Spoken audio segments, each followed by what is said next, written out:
ఇట్లు అర్జున బిగినింగ్ నుంచి ఏం జరిగిందో మీకు చెప్పాలి. మహేష్ ఈ కథ వచ్చి నాకు చెప్పినప్పుడు నాకు చాలా ఇంట్రెస్టింగ్ అనిపించింది. ఎందుకంటే హీరో మాట్లాడలేడు. ఒక్క డైలాగ్ కూడా లేదంటన్నా, లాస్ట్లో ట్విస్ట్ ఉంటుంది అనుకున్నాను. ప్రొడ్యూస్ చేద్దామని డిసైడ్ అయ్యి ఫ్రెండ్స్కి చెప్పా. అందరూ ఏంట్రా ఆర్ట్ ఫిల్మ్ చేస్తున్నావా, అవార్డ్స్ కోసం ట్రై చేస్తున్నావా అని అడిగారు. దీంట్లో లవ్ ఉంది, కామెడీ ఉంది, మంచి యాక్షన్ ఉంది, అన్ని ఎలిమెంట్స్ ఉన్నాయని చెప్పా. కానీ వాళ్ళు అరే హీరోకి డైలాగ్స్ లేవు కదరా అన్నారు. ఏ హీరో చేస్తారని అడిగారు. Actually finding Arjun became the real challenge. One day I met this new guy Anish. చూడ్డానికి చాలా బాగున్నాడు, ఎనర్జెటిక్, ఆడిషన్ చాలా బాగా ఇచ్చాడు. కానీ ఈ సినిమాలో నీకు ఒక్క డైలాగ్ కూడా ఉండదని చెప్పగానే ఈ సినిమా అయ్యేసరికి నిజంగా మాట మర్చిపోతున్నాను. నేను డిసప్పాయింట్ అవుతాడు అనుకున్నాను. నాకు ఇదేదో అన్నారు ఏంటి.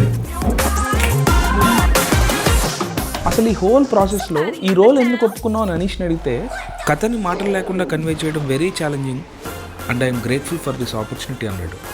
అప్పుడు డిసైడ్ అయ్యాం నేను మహేష్, మనకు అర్జున్ దొరికేశాడు. To everyone who love but never said I love. ప్రేమించి ప్రేమని చెప్పలేకపోయిన వాళ్ళందరి కోసం అంతే.